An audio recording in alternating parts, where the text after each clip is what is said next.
सद्गुरु ओम गुरु श्री गुरु गजानन सद्गुरु सच्चिदानंद गुरु सच्चिदानंद सच्चिदानंद गुरु सच्चिदानंद सच्चिदानंद गुरु सच्चिदानंद सच्चिदानंद गुरु सच्चिदानंद सच्चिदानंद गुरु सच्चिदानंद ओम गुरु श्री गुरु गजानन सद्गुरु ओम गुरु श्री गुरु गजानन सद्गुरु सच्चिदानंद गुरु सच्चिदानंद सच्चिदानंद गुरु सच्चिदानंद सच्चिदानंद गुरु सच्चिदानंद सच्चिदानंद गुरु सच्चिदानंद ओम गुरु श्री गुरु गजानन सद्गुरु ओम गुरु श्री गुरु गजानन सद्गुरु सच्चिदानंद गुरु सच्चिदानंद सच्चिदानंद गुरु सच्चिदानंद सच्चिदानंद गुरु सच्चिदानंद सच्चिदानंद गुरु सच्चिदानंद सच्चिदानंद गुरु सच्चिदानंद ओम गुरु श्री गुरु गजानन सद्गुरु ओम गुरु श्री गुरु गजानन सद्गुरु सच्चिदानंद गुरु सच्चिदानंद सच्चिदानंद गुरु सच्चिदानंद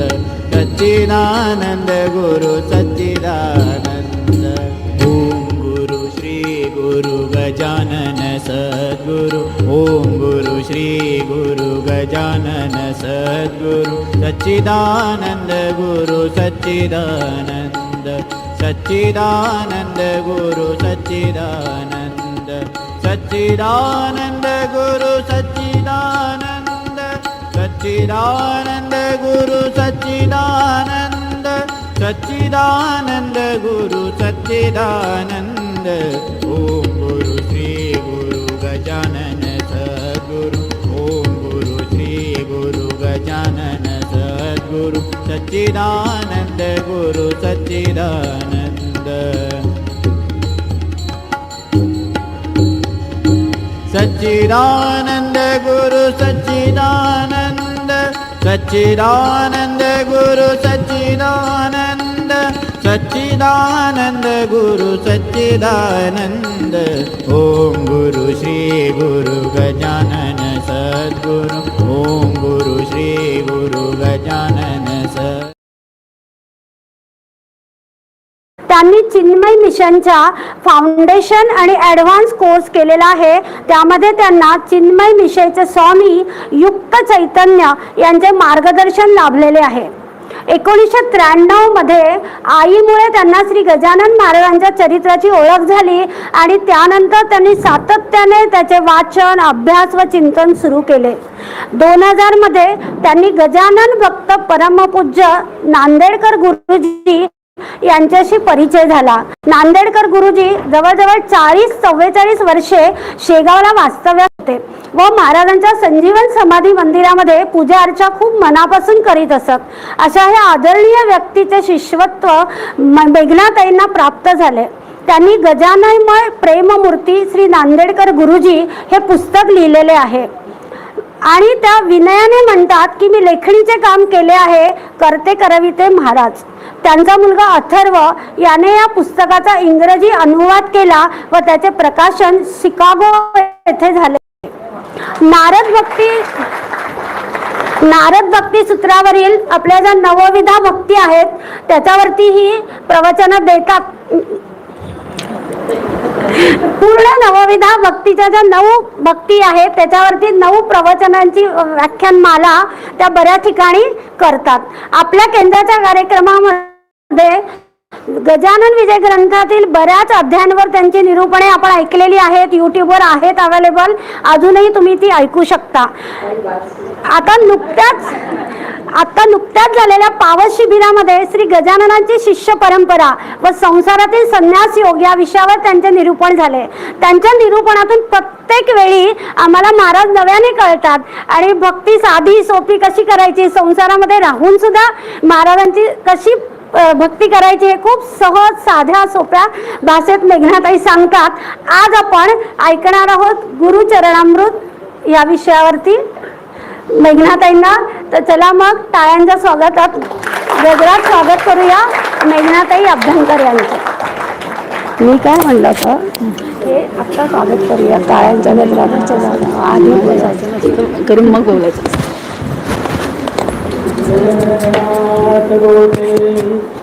गण गण गणात गोते परब्रह्म सद्गुरु गजानन करिते तुझ आवाहन. साध घालते अति प्रेमाने शुद्ध मांडिले आसन. आसनस्थ होऊन स्वीकारा माझे मानस पूजन. स्नान घालते पंचामृती लाविते सुगंधी चंदन. वस्त्र रेशमी सुंदर केशरी करिते तुझ परिधान. दुर्वा मोगरा गुलाब चुई वाहते चरण वेचून. मस्तक ठेवून चरणांवरी तुझ करिते मी वंदन. जेवू घालते भाकरी झुणका वरण भात कालबून. शीत मधुर हे ताक पिऊन मग तांबूल करी सेवन. धूप दीप आरती ओवाळून करिते तव हे स्तवन. कार्य तुझे तत्सिद्धीच जाया दे मजा आशीर्वचन. दे मजा आशीर्वचन. दे मजा आशीर्वचन. गण गण गणात बोते गण गण गणात बोते गण गण गणात बोते. समर्थ सद्गुरु श्री गजानन महाराज की जय. जय गजानन.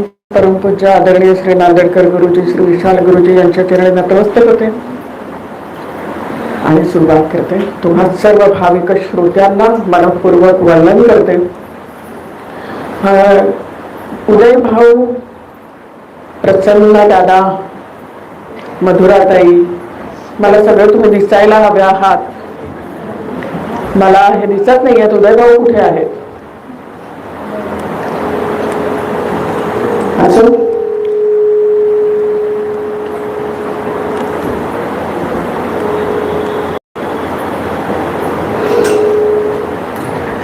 सगळ्यात पहिलं मी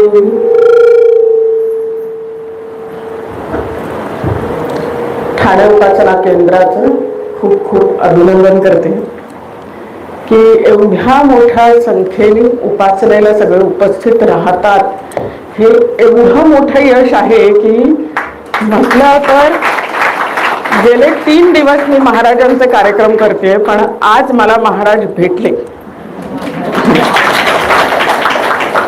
खूप कौतुकास्पद आहे आणि त्याबद्दल सर्व कोर टीमचं खूप खूप अभिनंदन. त्यांनी खूप मेहनत घेतलेली आहे या यशासाठी आणि हे असंच उत्तरोत्तर वाढतच राहणार आहे. मधुराताई, कमी संख्या करता येणार नाही, ती वाढतच जाणार आहे. त्यामुळे एक मोठ्या हॉलची सोय करावीच लागणार आहे तुम्हाला. बरं, हे एकच नाही, तुम्ही अनेक उपासना केंद्र सुरू केलेली आहेत, पण ह्या उपासना केंद्राचं काहीतरी वेगळंच आहे. नक्कीच महाराजांची कृपा आहे, प्रश्नच नाही. तर खूप खूप अभिनंदन पुन्हा एकदा. म्हणजे मला खरंच भरून येत आहे की इतक्या संख्येने उपासनेसाठी आज सगळे उपस्थित होते आणि सगळ्यांनी एकाच सुरात छान उपासना केली. खूप खूप आवडलं. असो, आज माझ्या मते 4-5 वर्षापूर्वी मी ह्याच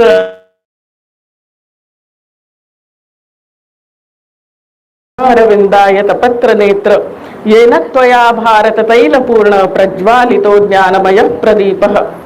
महाभारतासारखा ग्रंथ व्यासांनी लिहिला. बरं, फक्त महाभारत नाही लिहिलं, महाभारत आधी का म्हटलं? कारण व्यासोच्छिष्टम जगत सर्वम असं म्हटलं जातं. कारण ज्ञानोबा माऊलीने म्हटलेलं आहे की म्हणून महाभारती नाही ते नोहेची लोकी तीही येणे कारणे म्हणिते पाही व्यासोच्छिष्ट जगत्त्रय. म्हणजे काय काय नाही याच्यात, असं एकही गोष्ट नाही जी ह्याच्यात नाहीये आणि जगात आहे.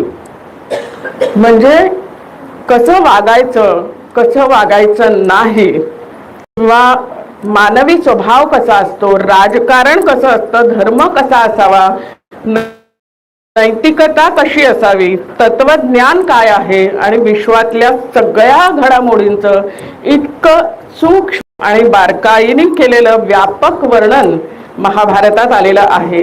म्हणून म्हणतात व्यासोच्छिष्टम जगत्त्रयम. बरं, इतकंच कार्य आहे का? तर नाही. महर्षी व्यासांनी वेदांचं वर्गीकरण केलेलं आहे. ऋग्वेद, सामवेद, अथर्वणवेद आणि यजुर्वेद असे 4 वेद त्यांनी 4 त्याच्या, आपण जसं म्हणतो एखादी गोष्ट त्याचं आपण फायलिंग करतो तसं हा वेद ऋग्वेद हा सगळ्या संहितांचा आहे. तो ऋग्वेद, हा यजुर्वेद, हा सामवेद आणि हा थांबले नाही. तर पूर्वी जी परंपरा पुढे चालू ठेवली जायची ती मुखाने, ते ज्ञान मुखाने दिलं जायचं. म्हणून हे सर्व त्यांच्या शिष्यांना, पहिलं जैमिनी, सुमंतू, वैशंपायन या 4 शिष्यांना त्यांनी एक एक वेद शिकवला आणि ती परंपरा आपल्याला आपल्यापर्यंत आज पोचलेली आहे. असं त्यांचं विशाल कार्य आहे. या व्यतिरिक्त 18 पुराण त्यांनी लिहिलेली आहेत. त्या 18 पुराणांपैकी भगवंताच्या लीला सांगणारं जे पुराण आहे श्रीमद भागवत हा ग्रंथाने लिहिलेला आहे. खूप महान कार्य आहे त्यांचं. त्यामुळे त्यांना आपण मनपूर्वक वंदन करून आजचा पुढचा विषय सुरू करूया. आपल्या गजानन विजय ग्रंथामध्ये सुद्धा व्यासांचा उल्लेख आलेला आहे. व्यास नारद गाधू कुमार उद्धव सुदामा सुभद्रावर असा उल्लेख आलेला आहे. पुढे आपल्या माऊलीला जेव्हा पहिल्यांदा व्यंकटलालांनी बघितलं तेव्हा व्यंकटलाल म्हणालेले आहेत, खरे साधू पिशा परी जगी वागती वरी वरी ऐसी व्यासाची वैखरी बोलली आहे भागवतात. त्यामुळे व्यासांचा उल्लेख ठाई ठाई आपल्या गजानन विजय ग्रंथात पण आलेला आहे. व्यास महर्षींबरोबरच अजून एक चरण अतिशय वंदनीय आहे, ते जे जगद्गुरु शंकराचार्यांचे. खूप महान कार्य आहे त्यांचं. अल्पायुषी होतं ते. 32 वर्षांचं आयुष्य त्यांना लाभलेलं होतं. पण त्या 32 वर्षांच्या आयुष्यात त्यांनी इतकं महान कार्य केलेलं आहे की, आणि एवढं कार्य करून ते काय म्हणालेले आहेत की ज्ञानाच्या सागरातला एक थेंब सुद्धा मी घेतलेला नाही. म्हणजे जिथे आपण 4 ओळ्या लिहून खाली नाव टाकून नावात सकट पुढे पाठवावा मेसेज असं म्हणतो, किंवा काय थोडंफार आपल्याला कळतं ते आपण YouTube आणि ह्या सगळ्या माध्यमांद्वारे पोचवतो लोकांपुढे की मला हे माहिती आहे. लोकांना ज्ञान मिळावं अशा उद्देशाने पाठवणं वेगळं आणि मी हे ज्ञान देतोय अशा उद्देशाने पाठवणं वेगळं. बहुतांशी व्हिडिओज आपल्याला असेच दिसतील ज्याच्यामध्ये मी हे ज्ञान देतोय. बरं, युट्यूबवर तुम्ही बघायला गेलात तर नवीन असं तुम्हाला काहीच नाही. कोण एक सांगतं, कोण सांगतं रोज ॲपल खा, कोण सांगतं रोज ॲपल खाऊ नका, कोण सांगतं ह्या गुरूंकडे जा, कोण सांगतं त्या गुरूंकडे जा. व्यासांनी, जगद्गुरु शंकराचार्यांनी इतकं मोठं कार्य केलेलं आहे. त्यांचे इतके महान ग्रंथ, सगळ्यात पहिलं म्हणजे आपली माऊली अखंड जे स्मरण करत असायची, गण गण गणात बोते, गण गण गणात बोते, हा अद्वैत सिद्धांत जगद्गुरु शंकराचार्यांनी टिकवून ठेवला. एक काळ असा आलेला जेव्हा जैन आणि बौद्ध धर्म वाढीला लागलेले आणि वेद असं म्हटलं तरी सुद्धा लोक कानावर हात ठेवायचे. अशा वेळेला अद्वैत सिद्धांत, वैदिक धर्म त्याची पुन्हा एकदा जागृती करून, जनजागृती करून तो धर्म त्यांनी टिकवला. हे अतिशय महान कार्य जगद्गुरु शंकराचार्यांनी केलेलं आहे. त्याबरोबरच अनेक ग्रंथांची निर्मिती केलेली आहे. सगळ्यात महान त्यांचा ग्रंथ जो अध्यात्म मार्गावरून चालायला आपल्याला मदत करतो तो म्हणजे विवेक चूडामणी. त्यातले काही श्लोक मी सांगते माझ्या निरूपणांमध्ये, आपण बघणार आहोत ते श्लोक. पण या व्यतिरिक्त त्यांनी 4 दिशांना 4 मठांची स्थापना केलेली आहे. शृंगेरी पीठ आहे, ओरिसाला एक पीठ आहे, एक द्वारका पीठ आहे आणि उत्तरेला ज्योतिर्मठ, अशा 4 मठांची त्यांनी स्थापना केली. हे मी का सांगते, कारण आपल्याला जगद्गुरु शंकराचार्यांबद्दल माहिती असलीच पाहिजे. कारण हा वैदिक धर्म जर बुडाला असता तर आज आपलं काय झालं असतं. त्यामुळे हे सगळ्यांना माहिती पाहिजे. आपण त्यांची कृतज्ञता व्यक्त करूया. अजून त्यांची कार्य बरीच आहेत. एक कार्य त्याने लिहिलेलं आहे, अध्यात्म मार्गावर वेदांत शिकताना जे सगळ्यात उपयोगी पडतं ते म्हणजे प्रस्थानत्रयी. प्रस्थानत्रयी म्हणजे भगवद्गीता, उपनिषद आणि ब्रह्मसूत्र. ह्या 3 ग्रंथांवर भाष्य लिहिण्याचं खूप मोठं काम जगद्गुरु शंकराचार्यांनी केलं आहे. तेव्हा सगळ्यांनी त्यांना पुन्हा एकदा वंदन करूया. आपल्या गजानन विजय ग्रंथामध्ये त्यांचा उल्लेख अनेकदा आलेला आहे.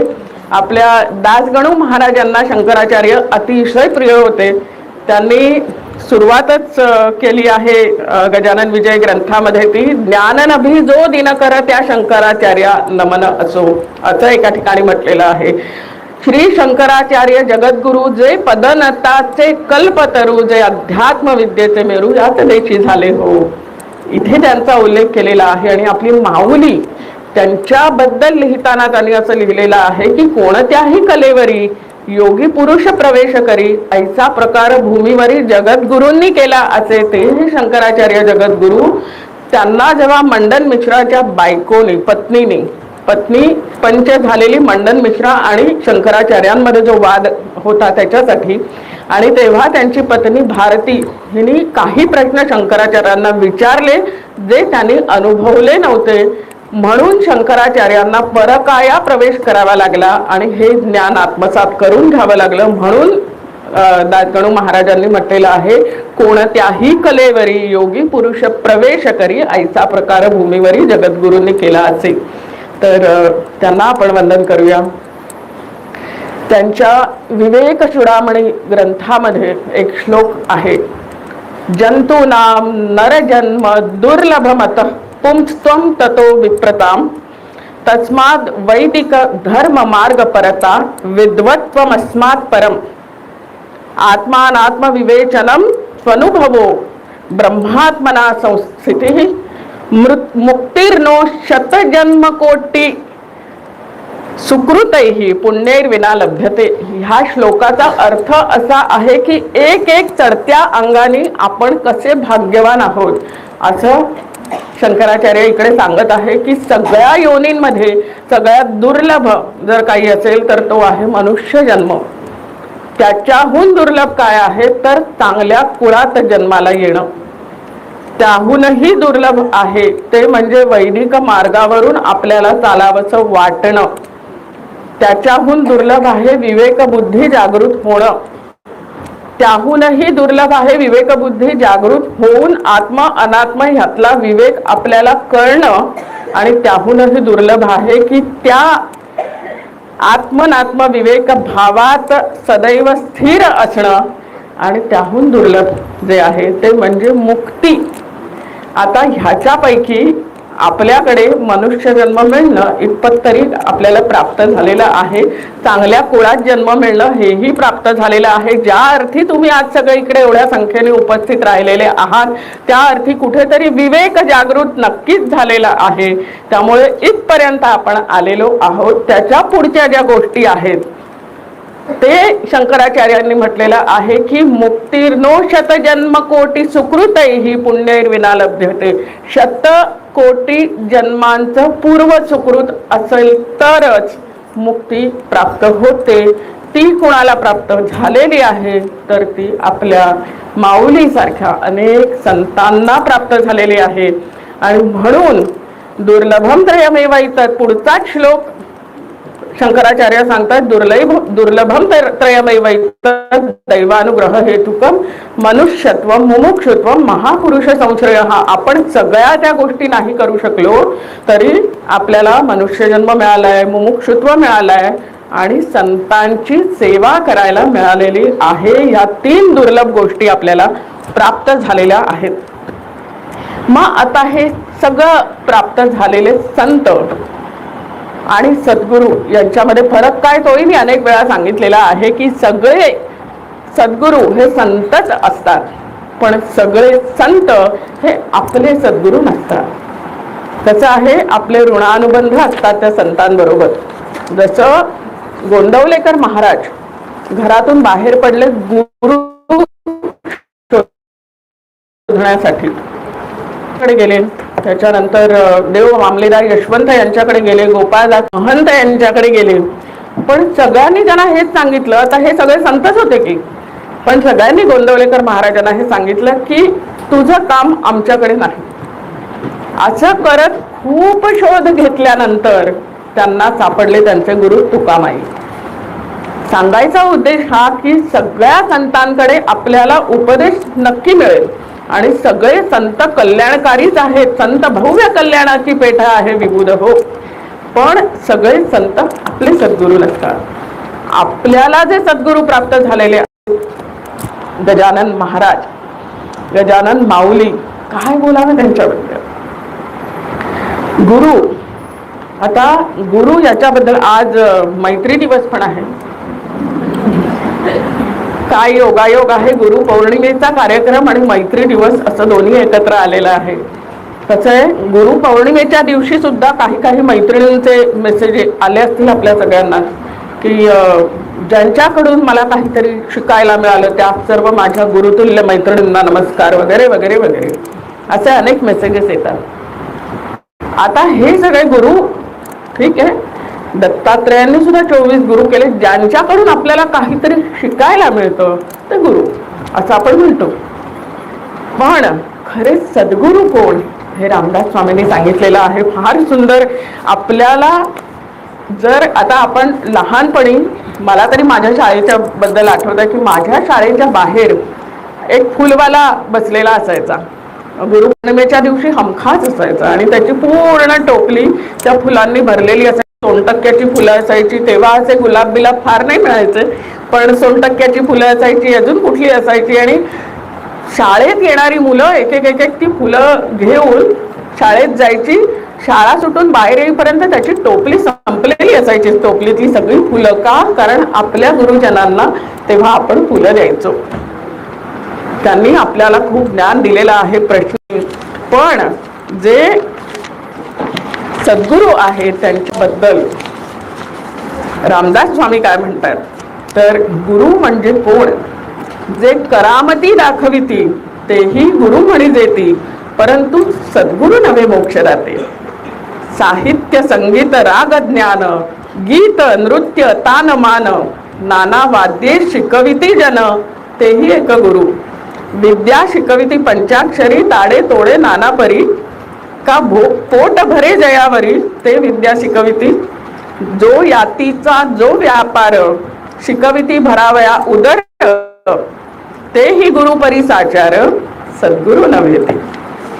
आपली माता आणि पिता तेही गुरु तत्वता परी पैल पार पावविता तो सद्गुरु वेगळा. जो ब्रह्मज्ञान उपदेशी अज्ञानांधारे निरसी जीवात्मया परमात्मयाची ऐक्यता करी. विघडले देव आणि भक्त. देव आणि भक्त यांची ताटातूट कधी होते? विघडले देव आणि भक्त जोपर्यंत सोहम सोहम करत गर्भाशयात असतो, गर्भातून बाहेर आल्यावर कोहम कोहम करायला लागतो, तिकडेच विघडले देव आणि भक्त. जीव शिवपणे द्वैत आलं. जीव जन्माला आला, जीव शिव द्वैत झालं. तया देव भक्ता एकांत करी तो सद्गुरु. त्याहूनही छान त्यांनी असं लिहिलेलं आहे, भव व्याघ्रे घालून उडी गो वत्साच तडा तोडी. म्हणजे हा जो भवरूपी वाघ आहे त्यांनी वासराला धरून ठेवलेला आहे. गाय आणि वासराची ताटातुटी केलेली आहे. देखोनी शीघ्र सोडी तो सद्गुरू जाणावा. त्या वास्त्राला म्हणजे आपल्या सगळ्यांना बाहेर खेचून आणतात ते सद्गुरू. प्राणी माया जाळी पडले, संसार दुःखे दुःखवले, ऐसे जेणे मुक्त केले तो सद्गुरू जाणावा. वाचना नदी महापुरी, प्राणी बुडता ग्लांती करी, तेथे उडी घालून तारी तो सद्गुरू जाणावा. असे अनेक उदाहरणं दिलेली आहेत आणि हे सांगितलेलं आहे की सगळे गुरु असू शकतील पण सद्गुरू मात्र एकच असतो.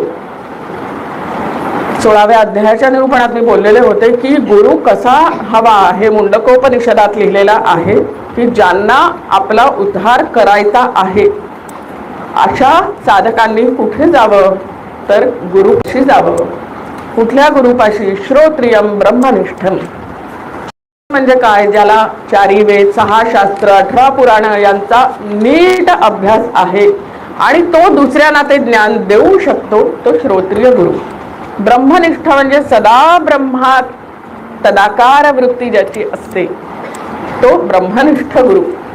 आता श्रोत्रिय गुरु, शंकराचार्य याच्यावर भाष्य लिहितात तेव्हा म्हणतात की श्रोत्रिय गुरु जे असतात ते तुम्हाला अंगुली निर्देश करतील, योग्य मार्ग दाखवतील, सगळी शास्त्र सगळं शिकवतील, पण ते तुम्हाला मोक्ष पदापर्यंत नेऊ नाही शकणार.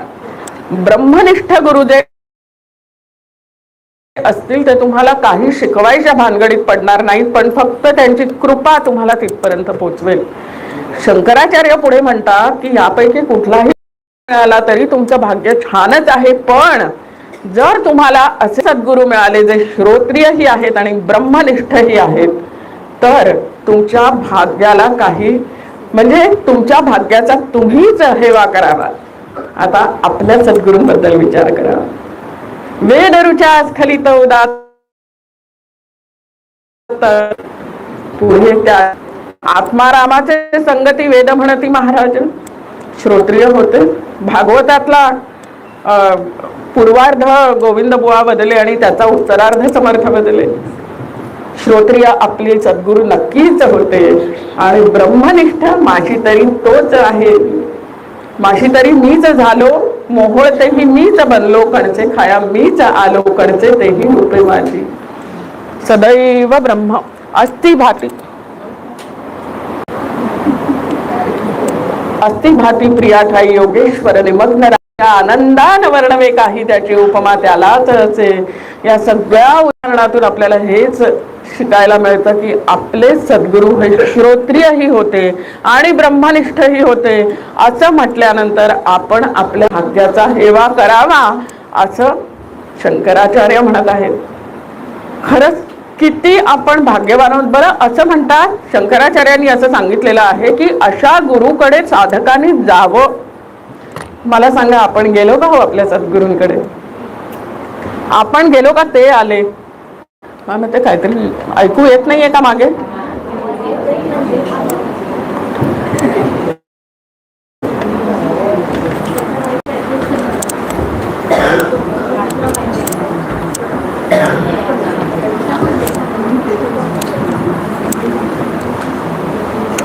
जय गजानन, जय गजानन.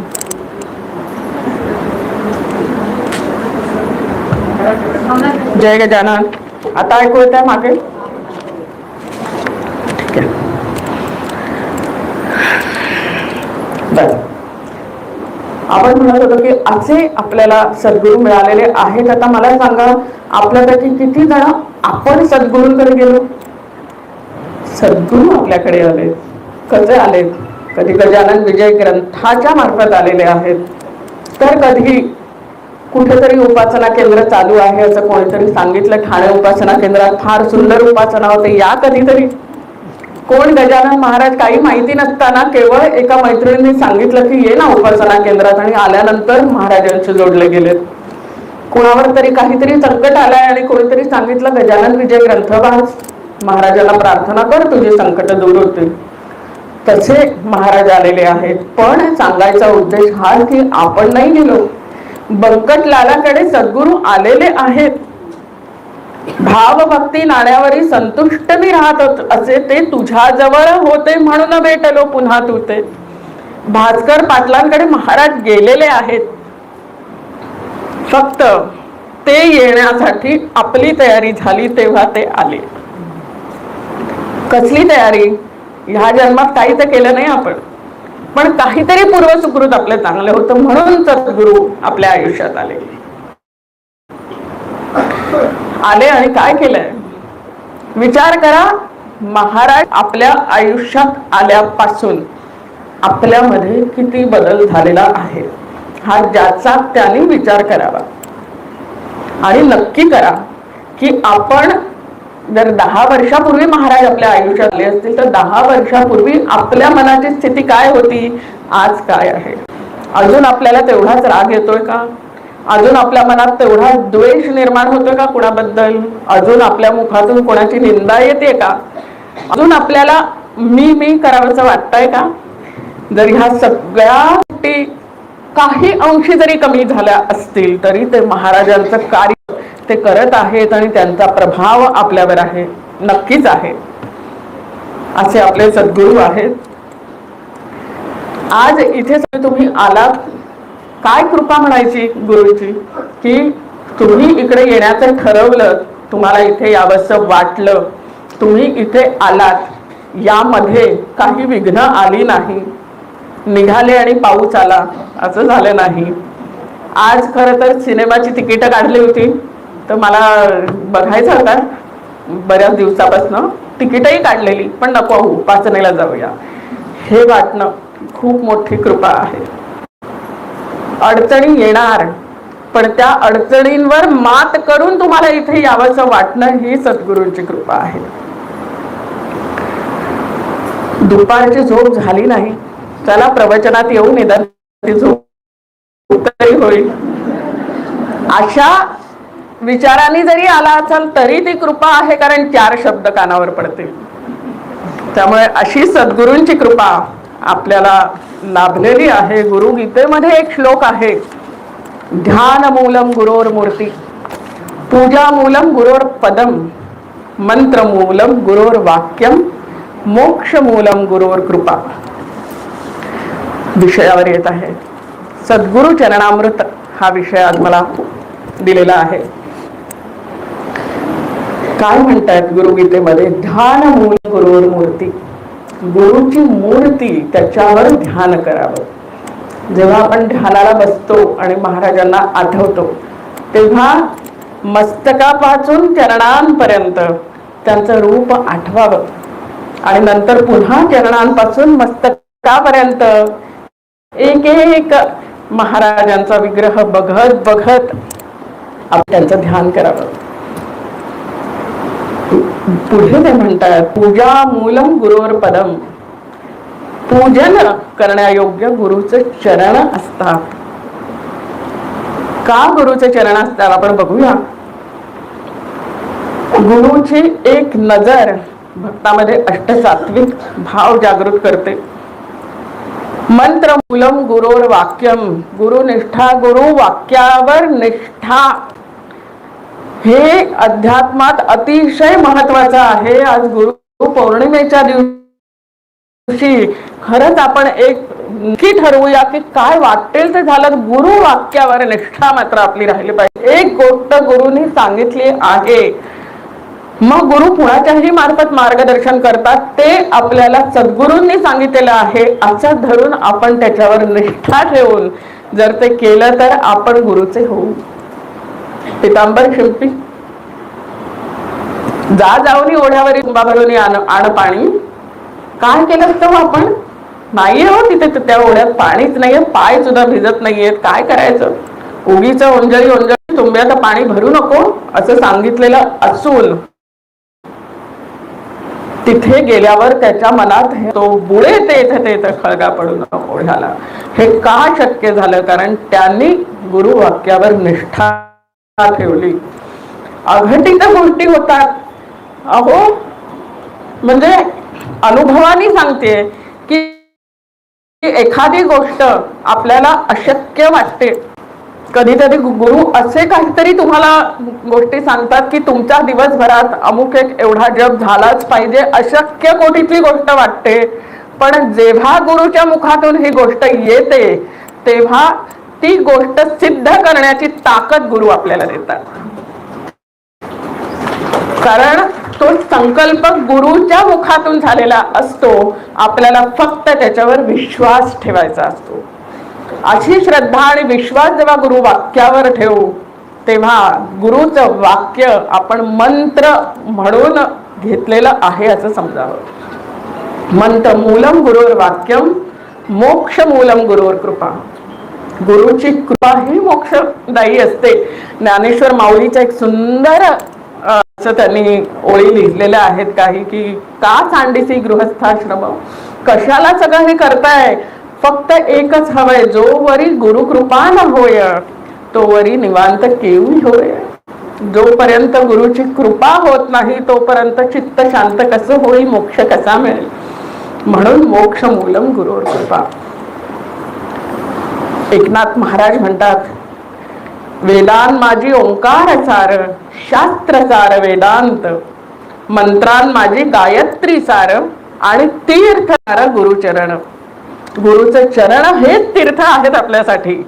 कुठे भटकतो आपण, किती ठिकाणी जातो, मी स्वतः सुद्धा जाते, कितीतरी ठिकाणी तीर्थयात्रा करायच्या, पण कधी कधी असं वाटतं कदाचित त्यांचीच इच्छा असावी, एवढी पाप करून ठेवलं, जा बाई त्या तीर्थयात्रांना, म्हणूनही पाठवत असतील. पण तीर्थ एकच, गुरुचे चरण. जिथे जाल तिथे गुरुचे चरण बघा. जन्मोजन्मीचे संचित गुरु पायी जडले चित्त, ते तो सुटल्या न सुटे, प्रेम तंतू तो न तुटे, एका जनार्दनी निर्धार तेथे प्रगटे विश्वंभर. तुकाराम महाराज म्हणतात, सद्गुरु राये कृपा मज केली, आपुलिये चरणी ठेविले मन. त्यांच्या विठ्ठलाच्या चरणांवर त्यांचं मन ठेवलंय म्हणून त्यांच्यावर कृपा झाले असं म्हणतात. आणि खरंच तीच कृपा आहे. गजानन विजय ग्रंथात गुरुचरणांबद्दल जवळजवळ प्रत्येक अध्यायात दासगणू महाराजांनी लिहिलेलं आहे. हा शेगाव खाणीचा हिरा गजानन होय चाचा, प्रभाव त्यावलियाचा, अल्पमतीने वालितो मी ते आता अवधारा, गजानन चरणी प्रेम धरा, येणे तुमचा उद्धार खरा होईल हे विसरू नका. गजानन चरणी. आपल्या सद्गुरुरायांच्या चरण तीर्थाने जानराव देशमुखांचं गंडांतर तळलेलं आहे. पिंपळगावच्या गुराख्यांनी अतिशय प्रेमाने गेळ्यामध्ये आणले वारी आणि समर्थांच्या चरणी वाहिलेलं आहे. बंकटलाल जेव्हा महाराजांना पिंपळगावून घेऊन आले तेव्हा ते काय म्हणाले, आपल्या पायापुढे नाही मला धनाची किंमत, तेच माझे धनथर म्हणून आलं इथवर, माझे न राहिले आता घर ते सर्वस्वी आपुले. ब्रजभूषणाने अर्घ्य दिले पायांवरी गजाननाच्या सत्वरी, आणि पुढे ते म्हणाले आहेत, माझ्या तपाचरणाचे फल आजी मिळाले साचे, दर्शन दिव्य पायांचे झाले आज धन्य मी. ब्रह्मगिरी पायी लागला निरभिमान अवघा झाला, स्पर्श होता गंगा जला मल कोठून राही तेथ. गणेश आप्पा चंद्राबाई समर्थांचं नेऊन सदनी पूजा केली उभयतांनी, आपुला संसार त्यांचे चरणी अर्पण केला तात्काळ. गणू जवरे म्हणतायत, तुझे चरण पाहाया आलो ना तरी असं तो मेलो. भास्कर पाटील महाराज त्यांना म्हणाले, आता अंतकाळ जवळ आलेला आहे, आणि भास्कर पाटलांना महाराज म्हणतात चल जाऊ त्र्यंबकेश्वरी. तेव्हा महाराज भास्कर पाटील म्हणतात की गोदावरी तुमचे चरण तेथेच मी करी स्नान, अन्य तीर्थांचे प्रयोजन मला नाता राहिले. अकोल्याला बच्चूलालांनी त्यांची पूजा केली आणि म्हटलंय, ऐसे म्हणून ठेविला माथा अनन्य भावे पायांवरी. गंगा भारती नजर चुकवून महाराजांच्या पायांवर डोकं ठेवायला गेले तेव्हा महाराजांनी त्याला चापट मारलेली आहे. का सांगते मी हे सगळं, कारण प्रत्येक ठिकाणी गुरुचरणांचा उल्लेख आलेला आहे. पुंडलिकाबद्दल काय सांगावं, स्वप्नात सुद्धा मागितल्या त्या पादुका, हे शिकण्यासारखं आहे. मनी वसे ते स्वप्नी दिसे, त्याच्या स्वप्नात गुरुचे चरण आहेत म्हणून तेच त्यांनी मागितलेलं आहे. खूप मोठी गोष्ट आहे. पुंडलिक बाबांबद्दल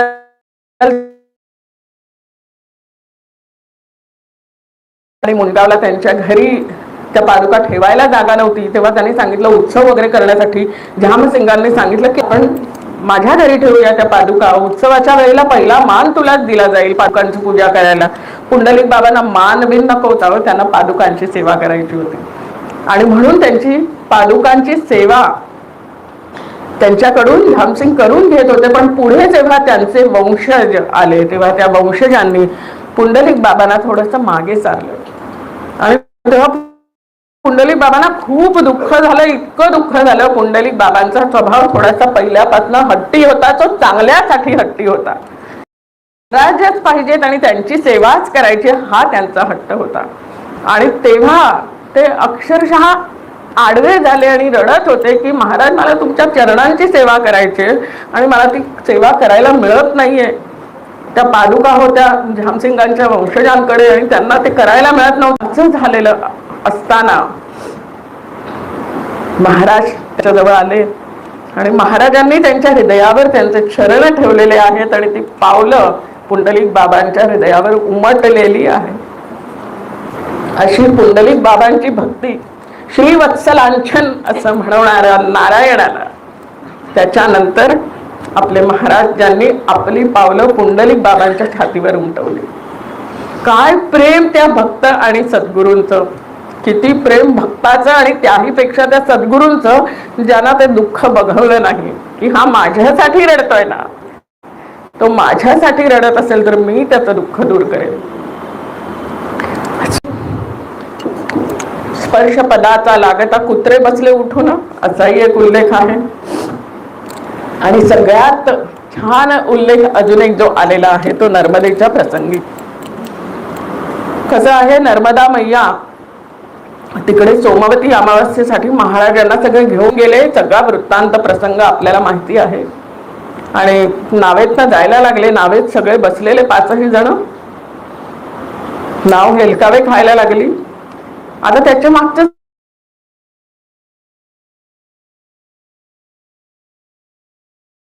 मध्ये सांगितलेलं आहे तीर्थी कुर्वंती तीर्थानी, तीर्थाला तीर्थ करणारे हे संत आहेत. खरे सद्भक्त जे असतात ते तीर्थाला तीर्थ करतात. म्हणजे काय तर आपण नर्मदा मैयाच्या इथे जातो, गंगेच्या इथे जातो, सगळे म्हणतात तिथे स्नान केलं की आपली पापं धुतली जातात. आपली पापं धुवून ती गंगा आणि ती नर्मदा मलिन होते ना, मग त्या मलिन गंगेला पवित्र करणारे असतात हे संतांचे चरण. आणि म्हणून नर्मदा मैयाला कळलं आपले शिवस्वरूप पण त्यांच्या चरणांचा मला स्पर्श नाही झालेला. असं वाटल्याबरोबर ती नर्मदा मैया धावत धावत कन्याच होती, ती शंकराची कन्या, ती अवखळ कन्या धावत धावत धावत धावत आली. तिला कळलं या नावेत बसलेले आहेत. त्या तिच्या हेलकावे खाण्यात ती नाव खडकावर आदळली, त्याला छिद्र पडलं आणि ती भरभर त्या छिद्रातून आत जाऊन तिने महाराजांच्या चरणांना स्पर्श केला आणि पवित्र झाली.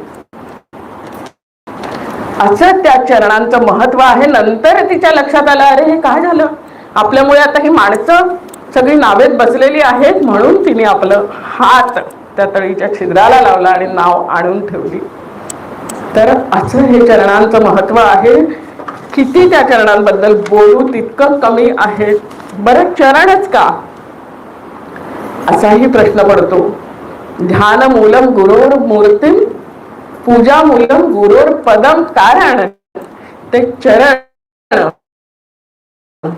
कुठे जाऊन आलेले आहेत तर त्या मोक्षापर्यंत जाऊन आलेले आहेत.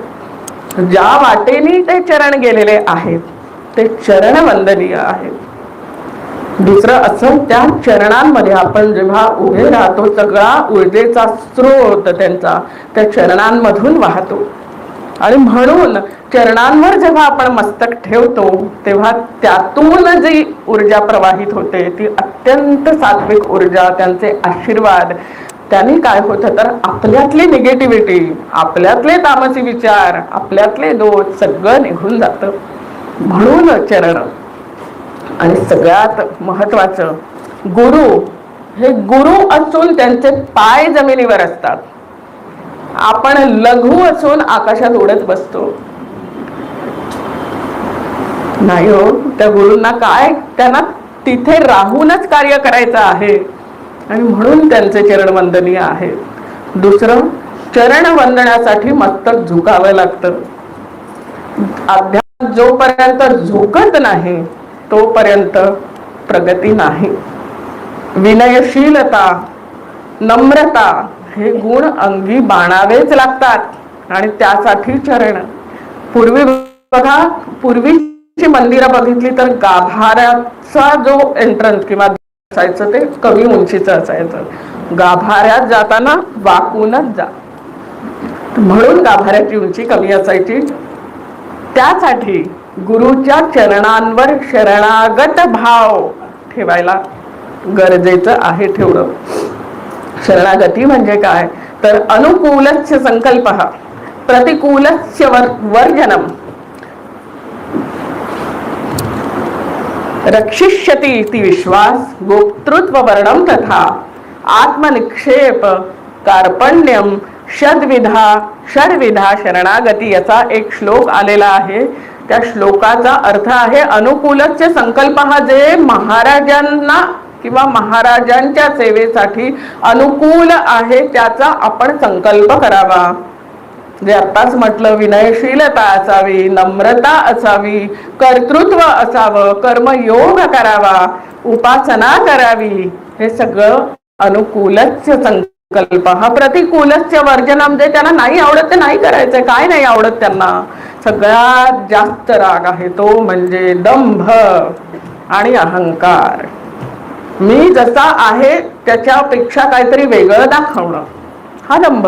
तोंडावर गोड बोलणं, मागून काहीतरी बोलणं, दुसऱ्यांचा द्वेष करणं. अहो, महाराज स्वतःच अभेद वृत्तीने राहत होते, कुणाच्यातच भेद नाही. जो गाडीवाला त्यांच्या गाडीवर ते बसले तेव्हा म्हणा, आम्हा परमहंसाचा विटाळाची बाधानाचे. मेहतांच्याबरोबर क्षेत्रात जाऊन राहिलेले आहेत, त्यांना कशाचाही भेद माहिती नव्हता. पाणी तरी तोच आहे, निर्मळ गढूळ तोच आहे, सुवास कुवाचं दोन्ही हे रूप त्याचे निसंशय पिळाला, ही न वेगळा त्यापासून निराळा. कुठेच भेद नाही. म्हणून तर ते पाणी पिऊ शकलेलीच ना. ते पाण्यात सुद्धा त्यांना भेद, जिथे तिथे फक्त परब्रह्म ते बघत होते. त्यामुळे प्रतिकूलस्य वर्जना, रक्षिष्यति इति विश्वास आहे का आपल्याला? एवढीशी संकट आली तर आपण घाबरून जातो. महाराज महाराज महाराज महाराज, मग पोथी वाचायला घेतो, मग कुठला अध्याय वाचला तर हे संकट दूर होतं.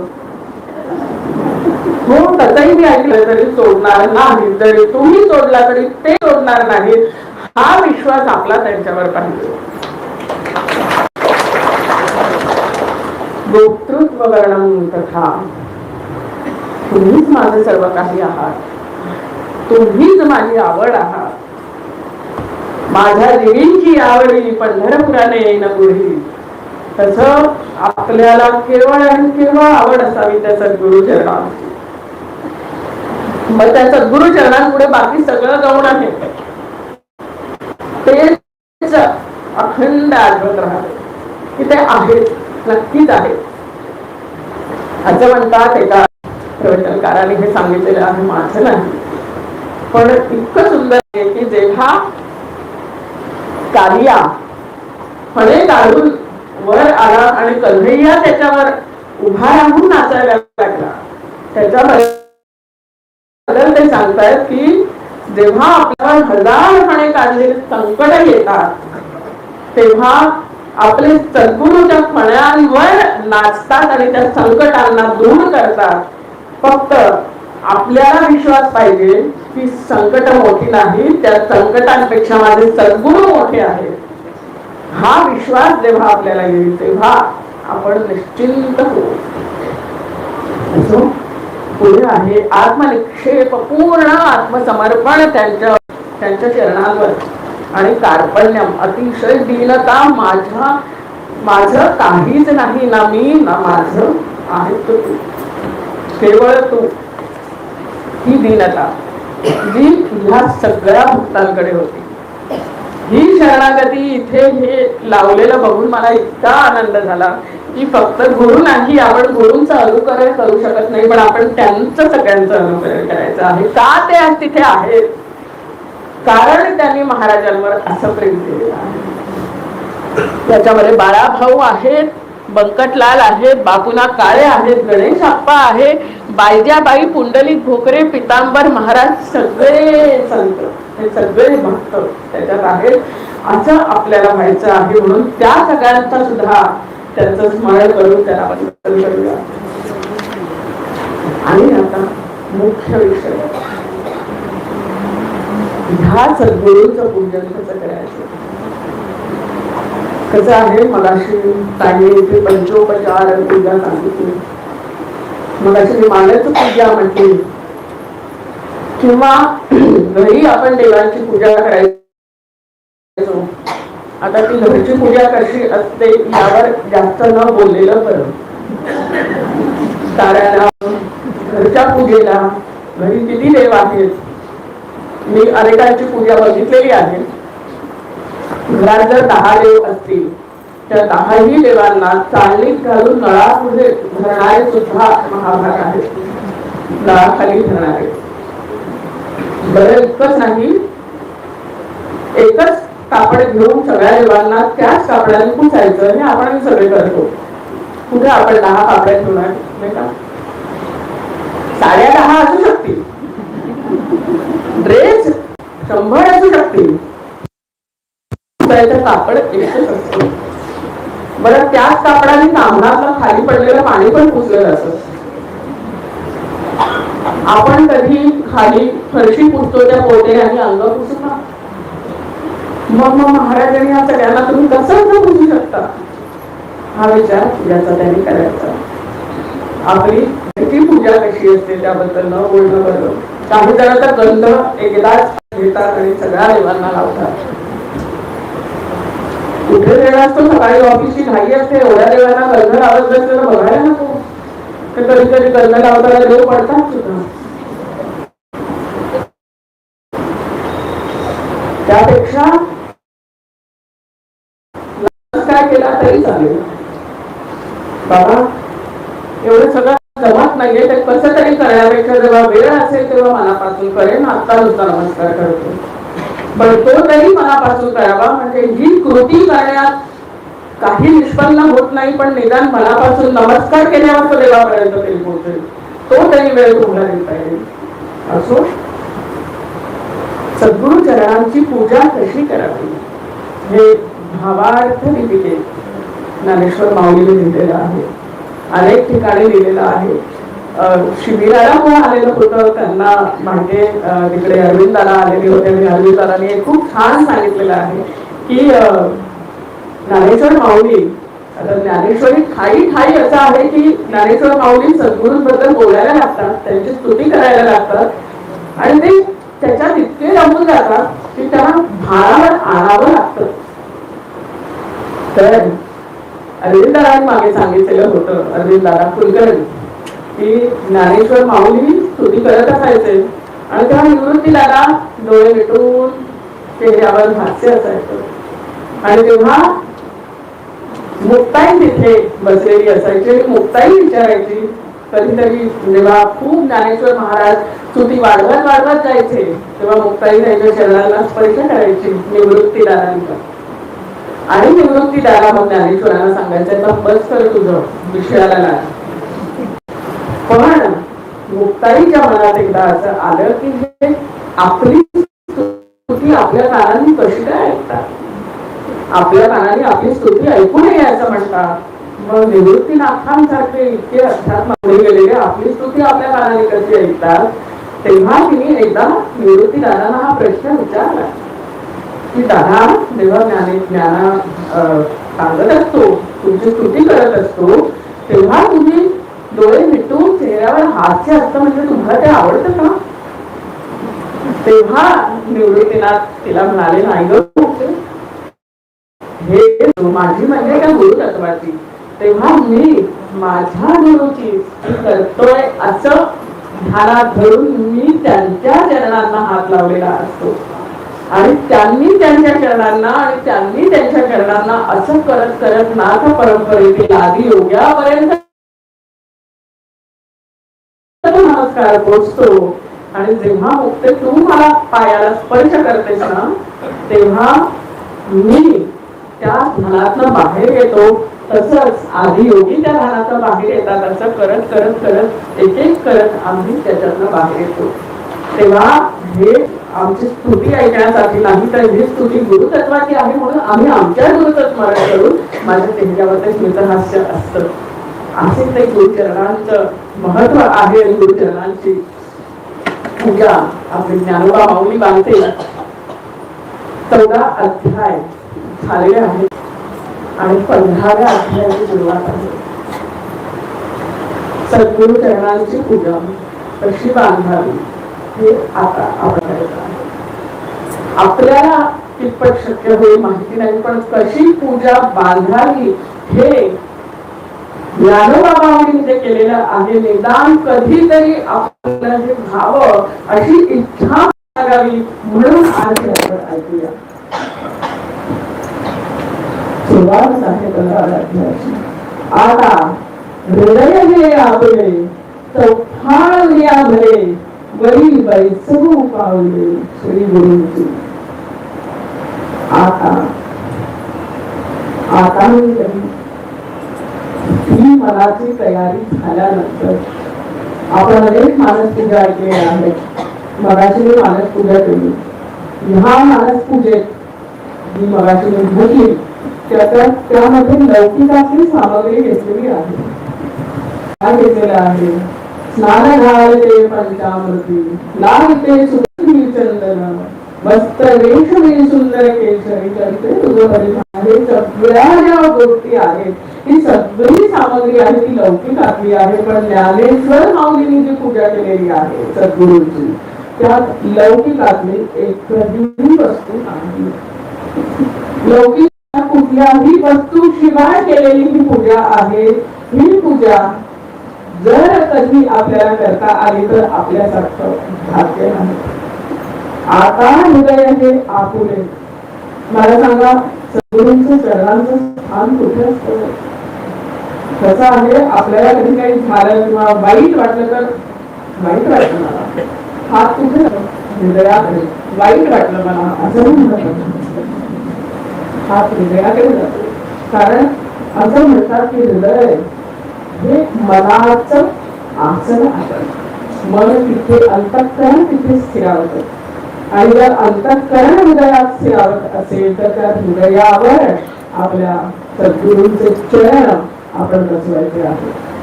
बरं, ते कसे? आधी म्हणतात आता ही पूर्ण तयारी 14 अध्याय संपले. 14 अध्यायांपर्यंत भगवद्गीतेत भगवंतांनी सगळं सांगितलेलं आहे. ते सगळं आपल्याला नीट कळल्यानंतर, आत्मसात झाल्यानंतर ही पूजा ज्ञानेश्वर माऊलींनी रचलेली आहे. हे गीतेत नाही, हे ज्ञानेश्वर माऊलीचं स्वतंत्र काव्यप्रतिभेने त्यांनी केलेलं आहे. सद्गुरूंची पूजा. आता हृदय हे आपले चौरंग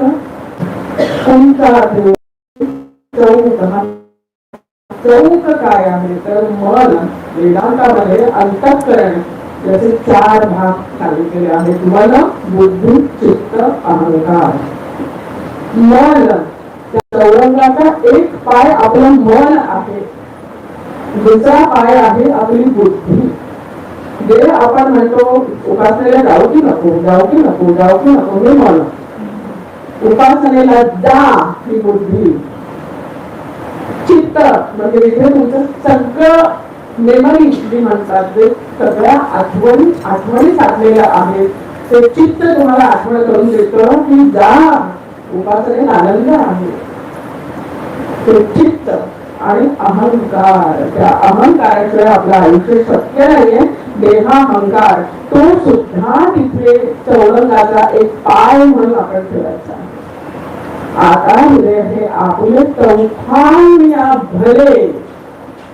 दुसरा अर्थ असा होतो की चौथाळ्या आणि चोखाळ्या. चोखाळणे म्हणजे धुणे, स्वच्छ करणे.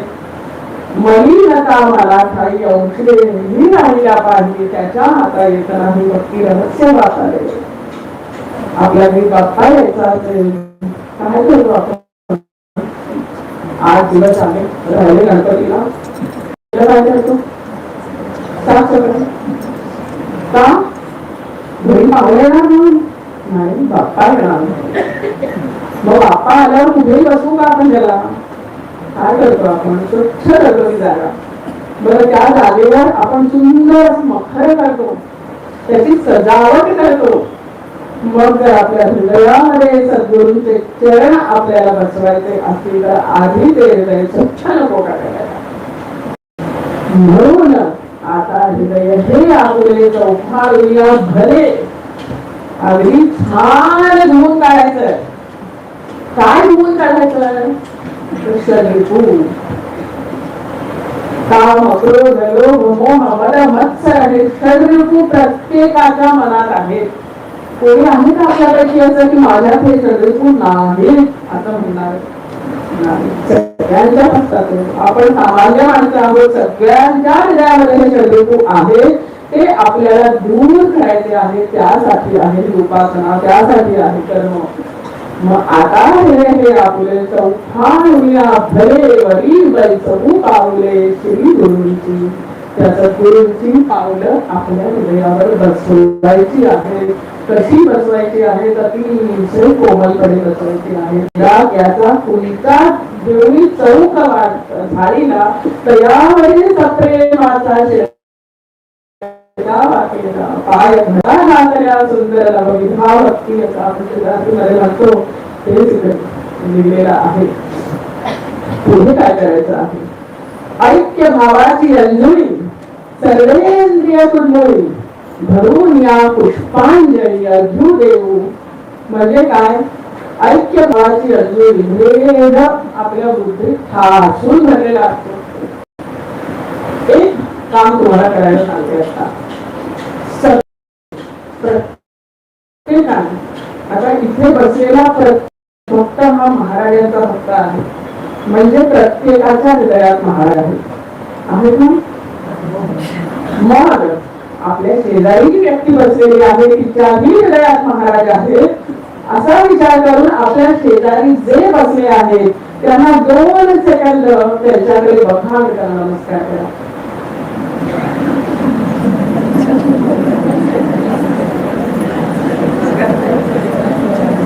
आला करता प्रेम वाचलं. हाच भाव सदैव आपल्याला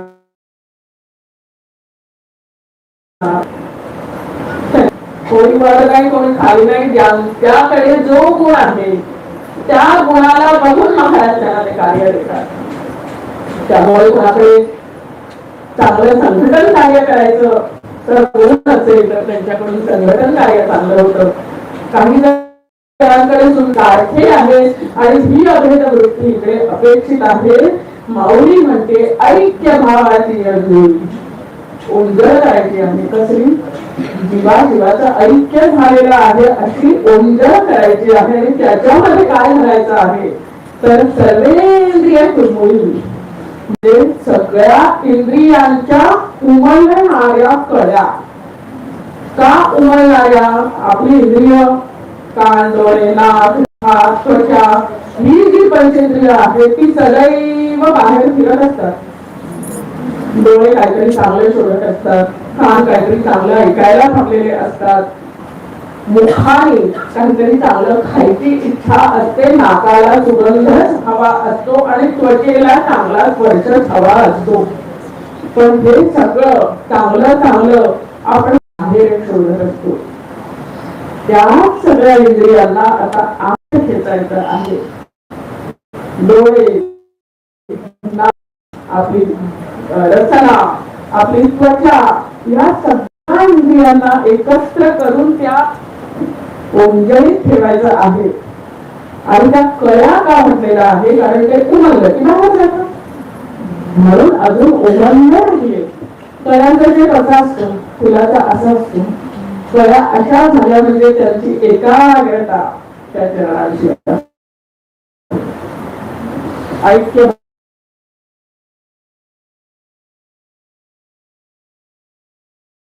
त्या हृदयावर आपण सद्गुरूंचे चरण बसवले आहेत. आणि आता सगळं लक्ष त्या आपण चरणांवर केंद्रित करायचं आहे. कसं तर ऐक्य भात योजना करून त्याच्यामध्ये त्या कमळकळ्या न उमललेल्या घेऊन त्या चरणांवर व्हायच्या आहेत. म्हणजे एकाग्रता. अनन्योडके धुवट वासनाचे तन्निष्ठ ते लागलेसे अबोट चंदनाचे. अनन्योडके धुवट आपल्याला काय लागतं? पाणी. स्नान घालायला. बरं ते पाणी कसं असतं? असं म्हणतात की सद्गुरूंना जर आपल्याला स्नान घालायचं असेल तर उन्हाळा असेल तर गार पाणी घ्यावं, थंडी असेल तर थोडस कोमट पाणी घ्यावं, नळाखाली धरू नये. हो तर ते असं पाणी घेऊन आपण महाराजांचे चरण धुतो, महाराजांना स्नान घालतो. इकडे म्हटलं तसं बाहेरची सामग्री वापरलेलीच नाही. अनन्योदके धुवट. कसलं पाणी आहे, कसलं उदक आहे तर अनन्यतेचं जे सर्व भक्तांच्या खाली होत. अनन्यता न अन्य इति अनन्य. कोणी दुसरं नाहीच, तू आणि तू आणि तू. प्रेम गरी अति सांगरी तामे दोन समाय जब मैं था तब तू नहीं, जब तू है तब मैं नहीं. कशी आहे ती प्रेमाची गरी तर अतिशय अरुंद आहे. तिकडे एकच राहू शकतो, तू किंवा मी. मग त्यापेक्षा तू आणि मी एकत्र होऊन तिथे राहणार. अनन्योदके धुवट वासना जे तन्निष्ठ. वासना म्हणजे इच्छा. कुठलीही इच्छा म्हणजे वासना. ती काय आहे? तन्निष्ठ. तुझ्या ठाई दडलेली निष्ठा ही वासना आहे. आता ही वासना जे तन्निष्ठ ते लागलेसे अबोट चंदनाचे. काय सुंदर ज्ञानेश्वर माऊलीचे एक एक शब्द. लागलेसे. मगाशी मी म्हटलं की असं चंदन लावतात की झालं. इकडे ते म्हणतात की त्या वाचनेचे, एकनिष्ठ वाचनेचं, चंदनाचं लागलेचे अबोट. या अनाम प्रेमी असं त्याला लागल्याचं करायचं आहे. का? कारण सद्गुरूंचे चरण इतके कोमल आहे, त्यांना कुठेही लागायला नको. नांदेडच्या देवी जेव्हा पूजा करायचे तेव्हा त्यांची पूजा इतकी बघण्यासाठी का असायची? कारण त्याच्यात फक्त आणि फक्त माऊलीवरचं प्रेम दिसायचं. कुठेही काही गडबड नाही. हे चला बाबा आले तुला झाली त्याचं लागलेचे अबोट.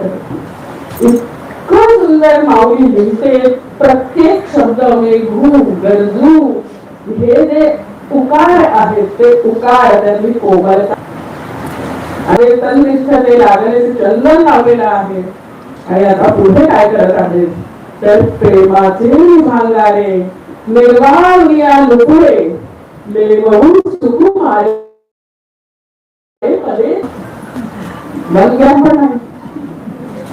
त्यामुळे प्रेमाचे भांगारे प्रेमरूपी जे सोनं आहे त्या प्रेमाच्या सोन्याचे निर्वाण लुकुरे. बरं मला सांगा, मला त्याची काय माहिती नाही, पण अतिशय शुद्ध सोन्याचे किती कॅरेट असतो?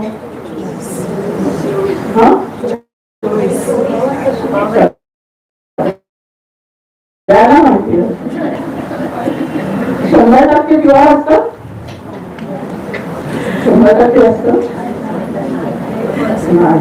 किती प्युअर असतं? 99.99%. तरी पुढे 0.1% अशुद्ध असतं. मग इथे ते काय म्हणतात? प्रेमाचे भांगारे निर्वाळून या पुढे परत ते निर्वाळून घ्यायचं आहे. प्रेम निर्वाळून घ्यायचं आहे. का? कारण प्रेमात सुद्धा कधीतरी कुठेतरी अपेक्षा, कुठेतरी काहीतरी इच्छा अशी जर दडलेली असली ती दूर करायची आहे. म्हणून प्रेमाचे भांगारे निर्वाळून या. प्रेम कसं असतं? खरं प्रेम कसं असतं? नारद बाबतीत सुद्धा त्याच्यामध्ये लिहिलेलं आहे की प्रेम कसं असतं तर ते 6 गुणांनी युक्त असतं.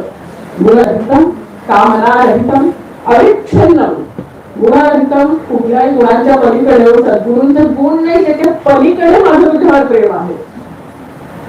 कामना रहितम, मला काही नको. जेव्हा भाऊ खऱ्या दर्शनाला आलेले होते तेव्हा मी न आलो मागण्या काही, असं ते म्हणालेले आहेत. किंवा आत्माराम म्हणालेला आहे, मी न आलो मागण्या, मी इथे काही मागायला नाही, कुठलेच भक्त काही मागायला नव्हते हो गेले. काही गेले होते पण काहीही मागायला गेलेले नव्हते. केवळ त्यांची कृपा दृष्टी आपल्यावर पडावी, त्यांचे चरण बघावे, त्यांचे चरण वंदावे ह्यासाठी ते आलेले होते. कुठच्या कुठे गेले. म्हणून कुठल्याही कामनेने भरलेलं नाही असं प्रेम अविच्छिन्न. कुठेही त्या प्रेमामध्ये आता तू माझ्यावर संकट आणलं, आता मी तुझ्याशी बोलणार नाही असं सद्गुरूची फोन करत नाही. असं प्रेम उपयोगाचं नाही. कितीही संकट आली तरी त्यातून बाहेर काढणारे तेच आहेत. म्हणून ते अविच्छिन्न सूक्ष्मतरम. बाहेर कोणाला दाखवायला जायचं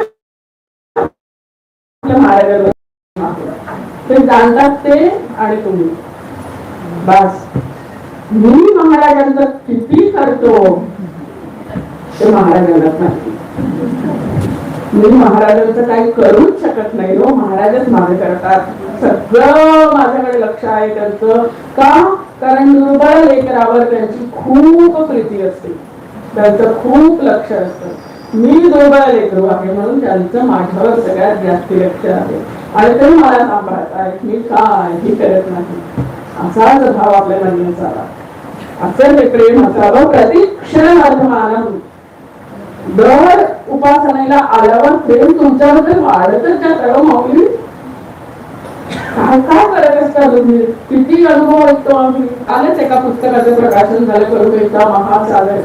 एक एक अनुभव इतके लिहिलेले आहेत की अंगावर काठावर.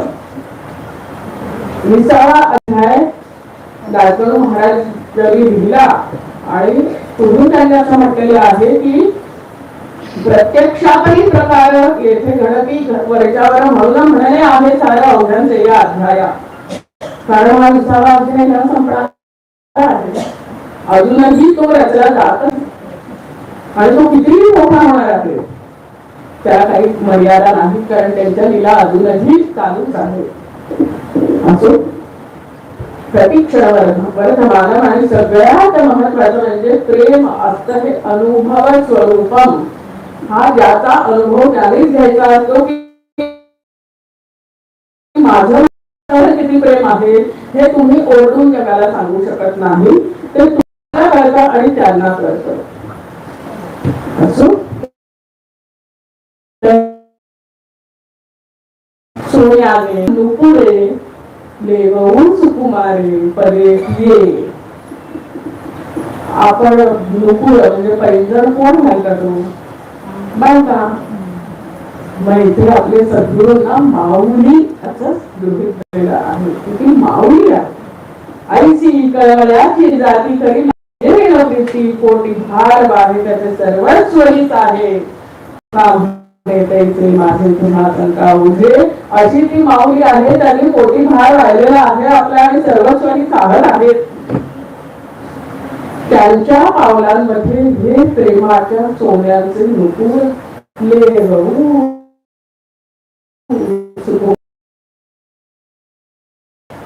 आणि त्या सुकुमार पायांमध्ये लेवायचे आहे असं त्यांनी म्हटलेलं आहे. आणि पुढे अनन्य घनावली आवडी अव्यभिचारे चोखळी तिये घालू जोडी अंगोल्या. घनावली आवडी अतिशय घन अशी त्यांच्याविषयी असलेली आवड. जसं मगाशी म्हटलं की कोणतरी सिनेमाची तिकीट काढलेली आहे पण नाही मला आज उपासनेला जायचं. ही घनावली आवडी इतकी आवड आहे त्यांच्याविषयी की दुसरं काही नाही. जिकडे पहावे तिकडे तू दिसशी नयना. येथे उभा काय श्रीरामा मनमोहन लेख श्यामा. चापवाड काय केले, गटावर इथे गेले. पंढरपूरला गेल्यावर रामदास स्वामींना सुद्धा तिथे रामच आवडली. जिकडे आपण जातो समर्थांच्या स्वामी समर्थांच्या मठात गेलो तरी तिकडे महाराजांनाच बघावं. कारण हे सगळे साधू विसती वेगळाले परी स्वस्वरूपी मिळाले. त्यामुळे आपले सद्गुरू सगळीकडे बघावेत. म्हणून मी म्हटलं आपल्या शेजारी जे बसलेले आहेत त्यांच्याही हृदयात आपले सद्गुरूच आहेत. म्हणून अभेद वृत्ती असावी.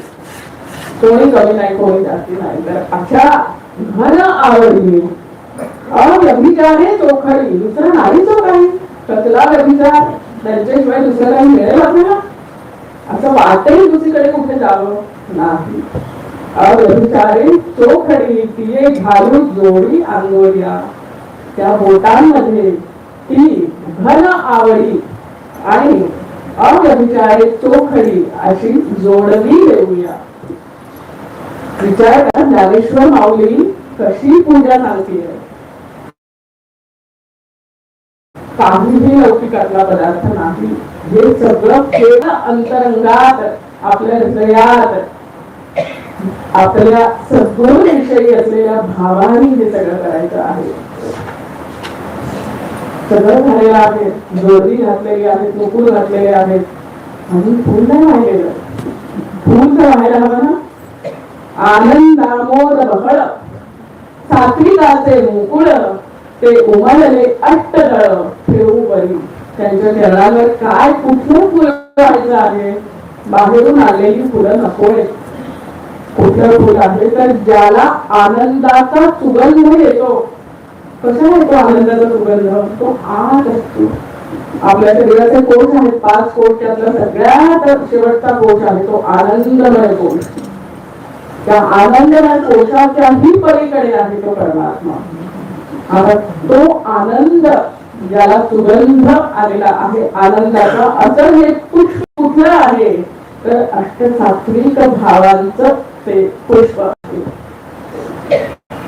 विचार करा जरा सद्गुरू असं आपण म्हणतो तेव्हा जर आपल्या मनात त्यांच्याबद्दल हे सात्विक भाव जागृत झाले नाही तर आपल्याला अजून उपासना करायची आहे. टीका आयुष्यात करायचीच आहे. पण जेव्हा जेव्हा सद्गुरू हा शब्द येईल तेव्हा तेव्हा आपल्याला त्यांचे चरण आठवले पाहिजे. अष्टसात्विक भाव नाही, निदान 1-2 भाव तरी जागृत झाले पाहिजे. डोळ्यात अश्रू आले पाहिजे, कंठ दाटून आला पाहिजे, अंगात कापड भरलं पाहिजे. असं प्रेम ह्या सगळ्या भक्तांनी केलेलं आहे महाराजांवर. असो तर त्या अष्टसात्विक भावांचं कमळ ज्याला आनंदाचा सुगंध आहे ते आपण वरती ठेवूया असं ज्ञानेश्वर माऊली म्हणतात. ठेवू वरी. उधळायचं नाही, टाकायचं नाही, काही हळूवारपणे ठेवायचं आहे. आणि हे सगळं करून पुढे काय करतो आपण.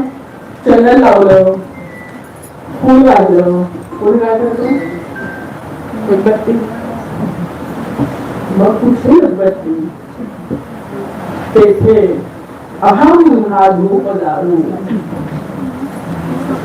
नकोय उदबत्ती हो, काही लोक काही नकोय. अहम आपला तो जाळून टाकायचा आहे. मी नाहीच, तूच आहेस, मी नाहीच, मी केलंच नाहीये काही, करत पण मी नाहीच, तूच आहे. हा अहम हा धूप जाळू कुठेतरी काहीतरी येऊन जातं. ज्ञानेश्वरांच्या मनात अहम हा धूप जाळायची गरज आहे का. पण तरीही ते म्हणतात अहम हा धूप जाळू. तेथे अहम हा धूप जाळू नाहम ते जेव बाळू. दिवा लावायचा निरांजन. कसले निरांजन. नाहम. जेव्हा मनावरची सगळी पुट निघून जाते तो अहम हा जाळून आपण टाकू तेव्हा त्या आत्म्याचा शुद्ध प्रकाश ते तेज त्या तेजाने सद्गुरूंना ओवाळायचं आहे. असं हे ज्ञानेश्वर माऊली इथे म्हणते. आणि पुढे म्हणते सामरस्य पोटाळू निरंतर. काय म्हणजे शब्द आणि अलौकिक सगळ्यात अलौकिक आहे. सामरस्य पोटाळू. त्यांना आलिंगन देऊ सद्गुरूंना. सामरस्य पोटाळू निरंतर कायम. आपण देतो आपल्या महाराजांना कधी आलिंगन. कधीतरी त्या मूर्तीला असं घट्ट धरलेलं आहे का महाराज. कधीतरी त्यांच्या पादुकाच्या हातात घेऊन असं घट्ट त्याला आलिंगन दिलंय का? द्या. कधीतरी देऊन बघा. काय तो स्पर्श असतो जेव्हा आपण त्याला धरतो तेव्हा एक वेगळाच आनंद असतो. कधीतरी धरावं त्यांना. भलेही आपण किती लहान असतो, लहान मुलं आईला धरायला येतं ना. आईचा पदर धरून सारखं चालणार कोण असतं? लहान मूल. मोठे झाल्यावर नाही येतं, आपण लहानच होतो आणि लहान मुलं आईला घट्ट धरतात. तसंच आपण आपल्या माऊलीला घट्ट धरावं. असं आलिंगन आपल्या माऊलीने ब्रजभूषणाला दिलेलं आहे. ब्रजभूषणाची देते झाले आलिंगन खंडू पाटलाला दिलेलं आहे. खंडू पाटलांना जेव्हा त्यांच्यावर ते बालक आलं तेव्हा हृदयाशी धरलाय, त्यांना कवटाळलेला आहे. विचार करा काय झालं असेल त्यांना. सद्गुरूंनी दिलेला आलिंगन अजून काय पाहिजे? व सुटलं, मोक्ष मिळाला. अहम हा धूप जाळू नाहम तेजे ओवाळू सामरस्य पोटाळू निरंतर. झाली पूजा नाही. आपल्या छोट्या बाळाला जेव्हा आपण तयार करतो, त्याला छान खाऊ घालतो, तेव्हा आपण ध्येय करतो. नुकतंच जन्मलेलं बाळ असेल, कसं आपण त्याला आंघोळ घालतो, कशी त्याला पीठ लावतो, कसं त्याचा अंग पुसतो आणि मग पीठ लावतो. कुठेतरी असं कागद दिलं कशाला लावतो? नजर लागली. मग आपल्या गुरूंनाही तसंच करायचं आहे. नांदेडकर गुरुजी जेव्हा महाराजांना पूर्ण सजवायचे तेव्हा असं त्यांच्याकडे बघायचे, म्हणायचे वा छान दिसतोय गंगा हा महाराजांना. असं आपल्याला पण बाळाकडे बघितल्यावर वाटतं ना, अरे आपल्या बाळाच काय छान दिसतं. म्हणजे कोणी आपलं असेल, बाळ असेल, नात असेल, नातू असेल, तर असं छान तयार केल्यावर कसं वाटतं, तसं कधी महाराजांना बघितल्यावर वाटलं ना. असं त्यांना बघितल्यावर वाटावं. आणि मग माझे तनु आणि प्राण या दोन्ही पाऊवा लेऊ श्रीचरण करू भोग मोक्ष लिंब लोण पाया तया. माझे तनु आणि प्राण आपल्याला सगळ्यात जास्त प्रिय काय? आपले शरीर. जरा काही झालं आपल्या शरीराला तर आपलं काय होतं? ताप आला तरी सुद्धा आपल्याला बेचैन होतं. कधी होणार, काय झालं, कधी बरी होईल. माझे तनु आणि प्राण प्राणा परी आवडती नसे हो कोणती, महाराजांनी म्हटलेलं आहे. मग माझी तन आणि प्राण या दोन्हीचं काय करायचं आहे? तर त्या दोन्हीच्या पादुका बनवून त्या गुरुचरणांच्या खाली ठेवायच्या आहेत. माझ्या देहाची एक पादुका आणि माझ्या प्राणाची एक पादुका, अशा दोन पादुका म्हणजे त्याच्यावर महाराज त्यांचे चरण ठेवणार आहेत. काय पाहिजे अजून? जे आपल्याला सगळ्यात प्रिय आहे ते महाराजांच्या चरणाखाली आपण ठेवत आहोत. माझी तनु आणि प्राण या दोन्ही पाऊवा देऊ श्री चरण आणि करू भोग मोक्ष लिंब लोण पाया तया.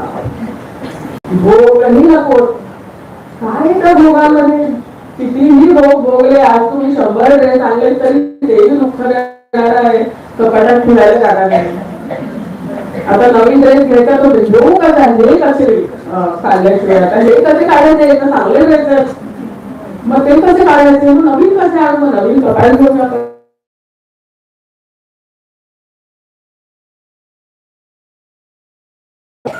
एका भोग जरी ठेवलेले असले, आपली खाण्याची कपॅसिटी किती आहे, त्या कपॅसिटीच्या पुढे आपल्याला खाता येत नाही. त्या कपॅसिटीच्या पुढे आपल्या आवडता कुठलाही पदार्थ असला तरी तो दुःखदायकच होतो. मग आपल्याला रसमलाई आवडत असेल, त्या तुमच्या समोर 10 रसमलाई आणून ठेवल्या, तुम्ही 4 खाल, 5वी खाताना नको आता भात, म्हणजे ती गोष्ट तुम्हाला आनंद देत नाही शेवटपर्यंत. मग असे हे भोगही नको. आवाज घे.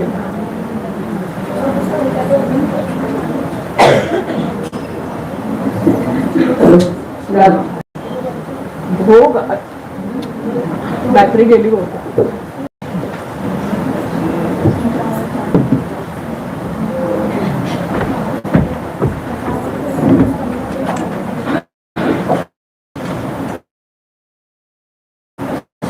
ऐकलं का?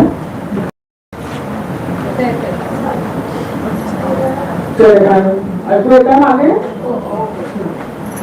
मग ते भोगही नको आणि काय मोक्ष.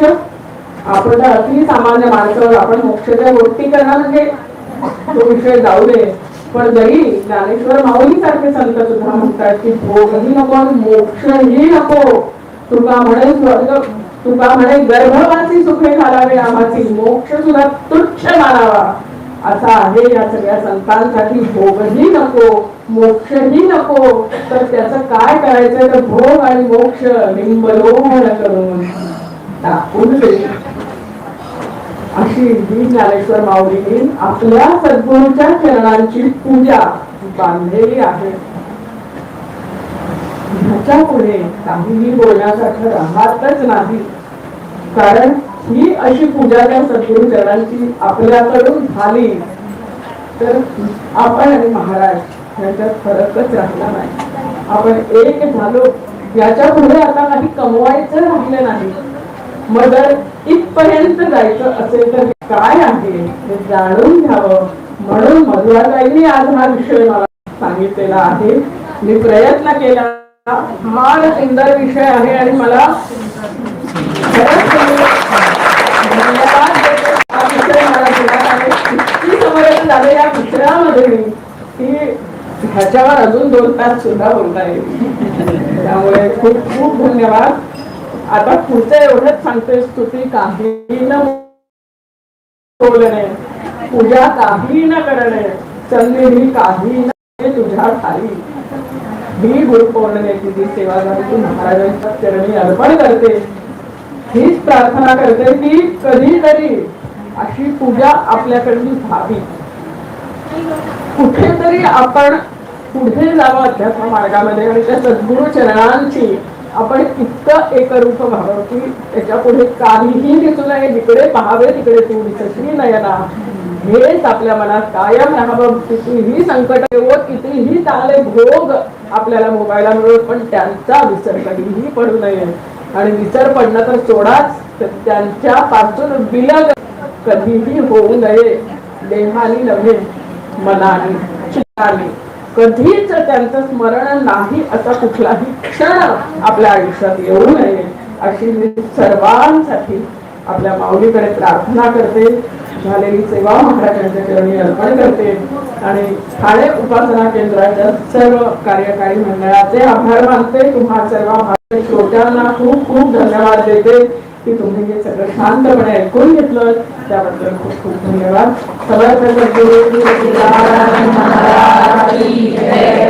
अनंत कोटी ब्रह्मांड नायक महाराजाधिराज योगीराज परब्रह्म सच्चिदानंद भक्त प्रतिपालक शेगाव निवासी समर्थ सद्गुरु श्री गजानन महाराज की जय.